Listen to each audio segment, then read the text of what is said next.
नाज़रीन, अगर आप ये समझते हैं कि पाकिस्तान की जो हार थी उसके बाद आप मायूस हो चुके हैं मैच देखने से और आपको कोई शगफ नहीं रहा मैच देखने का, तो अभी आप पाकिस्तान टेलीविज़न जो स्पोर्ट्स चैनल है वो आप लगा सकते हैं और जीत का मज़ा आप ले सकते हैं। क्योंकि आज का मैच जो है पाकिस्तान का जो है वो श्रीलंका के साथ जारी है, लेकिन पुराना दिखाया जा रहा है। आज जो हाईलाइट्स दिखाई जा रही है उससे आप कुछ हद तक अपने आप को बूस्ट कर सकते हैं कि नहीं, हम जीत सकते हैं, हम आगे बढ़ सकते हैं। लेकिन अगले मैच में सईद भाई, सवाल मेरा ये है कि ऑस्ट्रेलिया जब मद्दे मुकाबिल होगा, ऑस्ट्रेलिया को 4 पॉइंट्स करने हैं, हमको 6 पॉइंट्स करने हैं, क्या वो हमारे बराबर आएगा या हमें बर्तरी हासिल होगी? देखिए, बर्तरी तो हमें यहाँ आनी चाहिए। अगर मैं बात करूँ, जिस तरह पाकिस्तान बुरी तरह हारा है और जिस तरह ऑस्ट्रेलिया तो भूखा शेर है, वो भूख तक वो हमारे बराबर आने की तो कोशिश करेगा ना, अपना रन रेट वो पहले सेट कर चुका। अब वो अगर 4 पॉइंट्स बनाता है तो वो हमारे से ऊपर आ जाएगा।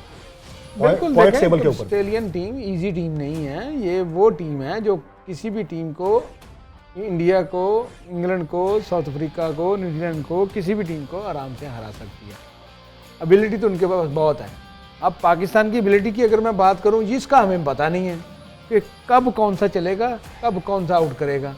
ये परफॉर्मेंस, अगर मैं पाकिस्तान की बॉलिंग की अगर बात कर लूँ, जैसे हारिस रऊफ है, हारिस रऊफ जब से ये बॉलिंग कर रहा है, आप देखें कि कभी आपको ऐसा नजर आया कि स्विंग करता हुआ उसने विकेट लिए या अर्ली उसने 2-3 विकेट इकट्ठे ले लिए हों? बहुत कम आता है। जैसे हमारे स्विंग बॉलर जैसे शाहीन है, इसको हमें पता होता है कि ऊपर से 3 ओवर जो है ना, सारी टीमों को पता है इसके बड़े खतरनाक है। हारिस का बिल्कुल ऐसे नहीं है। अब शाहीन की अगर बात करें तो वो बिल्कुल आउट ऑफ फॉर्म है। उनका जो लाइन है वो अगर ऑफ स्टंप के ऊपर से अंदर आती हुई बॉल आए तो वो बड़ी खतरनाक है। और उसकी पेस जो है 142 से 135 रह गई है।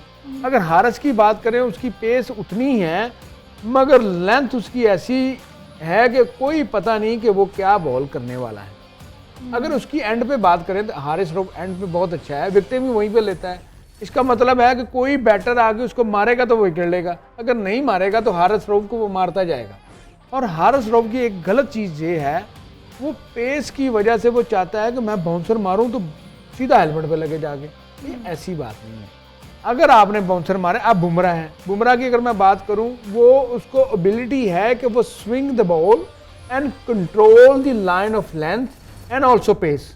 वो स्लो वन भी करता है तो उस अपनी लिमिटेशन उसी लेंथ पे रख के करता है ताकि उसको विकेट मिल सके, अर्ली विकेट ले सके। हमारे बॉलर अगर कोई ऊपर से मार खाता है, नीचे से आता है हसन अली, वो और मार खाता है। हारिस रऊफ आता है और मार खाता है। उसके बाद मोहम्मद वसीम जूनियर अगर डाल लेते हैं, वो पहले 3 ओवर में मैच कोई बाहर कर देते हैं। ऐसा ही है। लेकिन सर, आपको पता है वकाई यूनिस ने भी एक ट्वीट किया। उन्होंने कहा कि शाहीन शाह जो हैं वो उन्हें डिसिप्लिन बॉलिंग करते हुए नजर नहीं आ रहे, शायद उनको कोई इंजरी का मसला है।